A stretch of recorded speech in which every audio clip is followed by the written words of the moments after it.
और रूस के राष्ट्रपति व्लादिमीर पुतिन को दुनिया की कोई परवाह नहीं है, ये तो आप समझ गए होंगे। भारत और रूस के बीच बहुप्रतीक्षित सिस्टम से संबंधित समझौता हो गया है।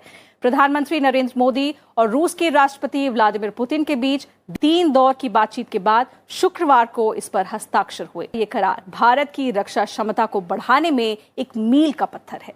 दोनों देशों के बीच 4 अरब डॉलर की डील के तहत रूस का अत्याधुनिक वोरोनेज रडार अब भारत में तैनात किया जा रहा। कर्नाटक के चित्रदुर्गा जिले में ये 8000 किलोमीटर रेंज वाला रडार सिस्टम भारत की सुरक्षा का नया प्रहरी बनेगा। इस रडार से भारत न केवल पाकिस्तान और चीन की हर गतिविधि पर नजर रख सकेगा, बल्कि खाड़ी और अफ्रीकी देशों के हवाई क्षेत्रों पर भी पैनी निगाह बनाएगा। बता दें कि भारत और रूस की रक्षा साझेदारी दशकों पुरानी है। S-400 defence system, BrahMos missile project और अब ये 8000 किलोमीटर रेंज वाला रडार, ये सब इस यारी का प्रमाण है। ये radar stealth fighter jets, ballistic मिसाइलों और अन्य हवाई खतरों का पता लगा सकता है। इसकी 8000 किलोमीटर की रेंज भारत को एक अभूतपूर्व रणनीतिक लाभ देती है। चीन और पाकिस्तान के एयरबेस पर कौन सा विमान उड़ान भर रहा, कौन सा लैंड कर रहा, इन सब की जानकारी भारत को रियल टाइम में मिल सकेगी। दोस्तों, इंडिया के अंदर आजकल एक रशियन डेलीगेशन आया हुआ है। इंपॉर्टेंट डेलीगेशन है बाय द वे, और इस डेलीगेशन ने जो चीज़ें बताई हैं वो थोड़ी बड़ी इंटरेस्टिंग है। एक मेजर आप समझ लें कि 10 एक पॉइंट सामने आए हैं जिनके ऊपर बेस के ऊपर हम ये समझ सकते हैं कि इंडिया रशिया ताल्लुकात किस डायरेक्शन पे जा रहे हैं, despite the fact there is a western pressure. आने वाले वक्तों में पाकिस्तान और इंडिया के दरमियान जंग इसी पैटर्न पे लड़ी जाएगी जो यूक्रेन में हो रहा है। मुझे ये ना कहिए कि इंडिया जो है वो रूस नहीं है और हम यूक्रेन नहीं है। वो दुरुस्त बात है कि पाकिस्तान एक एटमी ताकत है, यूक्रेन एटमी ताकत नहीं है। वो था एक जमाने में, उसने अपने तमाम 1200-1300 एटमी हथियार उसने सरेंडर कर दिए। मगर उसके बावजूद मैं आपको बताऊंगा कि क्या सिमिलैरिटीज हैं इस जंग की, कि जो इंडिया जो है पाकिस्तान के खिलाफ जिस तरह इसको डिप्लॉय करेगा। जो बहुत अहम नुकता पाकिस्तानियों को समझने का है यहां पर, जो पाकिस्तान में आज कहा जाता है डिफेंस बजट खत्म कर दे, एटमी प्रोग्राम की हमें क्या जरूरत है। प्राइम मिनिस्टर ने भी एक ऐलान किया था कि कश्मीर का मसला हल हो जाए तो हम एटमी हथियार छोड़ देंगे। ऐसे खुदकुश बयानात जब हुक्मरान वक्त देना शुरू कर दे तो इंसान के रोंगटे खड़े हो जाते हैं। इस रडार को रूस की अल्माज एंटेक कंपनी ने बनाया है, जो S-400 जैसे विश्व प्रसिद्ध डिफेंस सिस्टम के लिए जानी जाती है। अमेरिकी प्रतिबंधों और पश्चिमी देशों के दबाव के बावजूद भारत ने रूस के साथ ये डील की है। ये कदम भारत की स्वतंत्र विदेश नीति और रणनीतिक स्वायत्तता का उदाहरण है। आज प्रेसिडेंट पुतिन की तरफ से इंडिया के मुतालिक एक बड़ी स्टेटमेंट सामने आई है।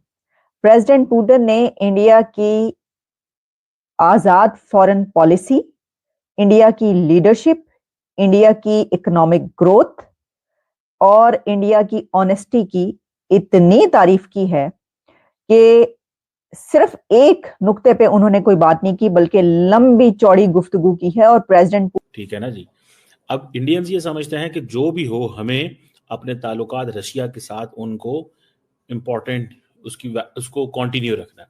पहली बात तो यह है कि डॉक्टर जयशंकर ने यह कहा है कि 2030 तक हमारा टारगेट है $100 बिलियन की ट्रेड लेके जाना। पाकिस्तान बार बार रशिया जाना चाहता है, कोशिश करता है, बड़ी तगोदो कर रहे हैं, लेकिन प्रॉब्लम यह है कि रशियंस हमारी बात अभी सुनते नहीं हैं।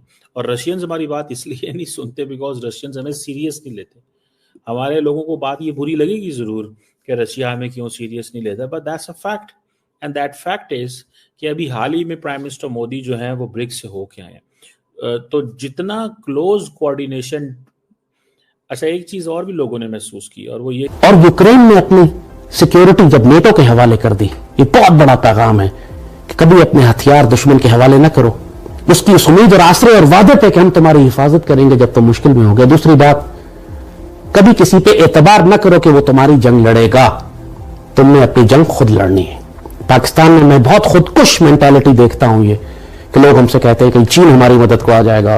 71 में यही धोखा हमने कौम को दिया था, अमेरिकन 7th फ्लीट हमारी मदद को आ रहा है। हम इसी डिल्यूजन में, धोखे में अपना मुल्क घुमा चुके हैं कि अमेरिकन ला रहे हैं बचाने के लिए। आज कहते हैं जी इंडिया हमला ही नहीं कर सकता, चाइना बचा लेगा हम, या अगर जंग हो भी गई तो बड़ी ताकतें बीच में आके जंग रोक देंगी। बाकायदा हमारे डिफेंस के इदारों के अंदर यही डिस्कशन होती है। कोई लॉन्ग टर्म वॉर की प्लानिंग ही नहीं है, क्योंकि किसी को जंग हो ही नहीं सकती, एटमी दौर है। क्यों एटमी दौर में रूस और नेटो के दरमियान जंग हो रही है कि नहीं हो रही? वो जंग यूक्रेन और रूस के दरमियान नहीं है, वो जंग नेटो और रूस के दरमियान है और एटमी दौर में ही हो रही है। रूस ने अपने बैलिस्टिक मिसाइल निकाल लिए हैं बाहर, नेटो के खौफ के मारे नेटो की जान निकली हुई है। ये जो डॉक्ट्रिन है कि पाकिस्तान और इंडिया दोनों न्यूक्लियर वेपन स्टेट्स हैं, इनके दरमियान जंग नहीं हो सकती, ये सारी डॉक्ट्रिन भग से उड़ गई है आज यूरोप में। इसलिए प्रोग्राम करीम कि ये नहीं था कि कहीं पर कोई लीडर था तो उसने जो है वो कोई एक बात कह दी, नहीं, प्रेसिडेंट पुतिन ने तो भरपूर गुफ्तगू की है इसके ऊपर।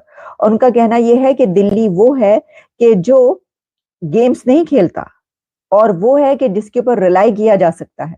ये एक that is something that is important, और इसको देख के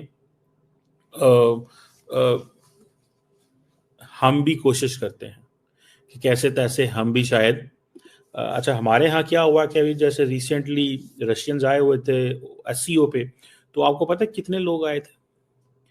कहा जाता है कि कोई 70-80 लोग आए थे, फिर पता चला लॉजिस्टिक स्टाफ स्टूफ सिक्योरिटी डाल के कुछ 250 बंदा आया हुआ था रशियंस का। अब ये चीज जो है ना, 250 बंदा रशियंस का आया हुआ था, ये चीज पाकिस्तान में लोगों को बड़ी खटक रही है। 250 बंदा, इतना बंदा आ गया, ये बंदा क्या कर रहा था यहाँ पे क्या होगा, कैसे चीजें चलेंगी?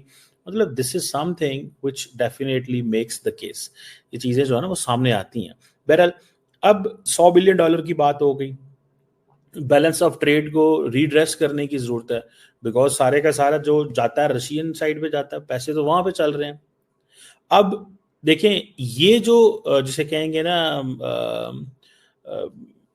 ये चीज इंडियंस को तो अच्छी लग रही है, डॉलर वहां जा रहे हैं, क्योंकि जो इंडिया फॉर एग्जांपल $1 का अगर तेल ले रहा है तो वो $2.25 $1.5 का आगे बेच भी तो रहा है ना यार, वो डॉलर कहीं और से वापस इंडिया आ रहे हैं।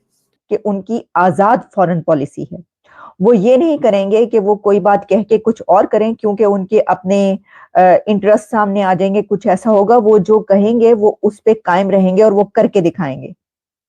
तो भाई कमाल की वो होता है ना कि ये मिसालें दी जाती थी कि जनाब ये जो है तारीख में मिसाल दी जाएगी इस चीज की, तो ऐसा ही है कि ऐसे ही नजर आ रहा है कि अब तो जो लीडर्स हैं वो अपने कंट्री की यूथ को मिसाल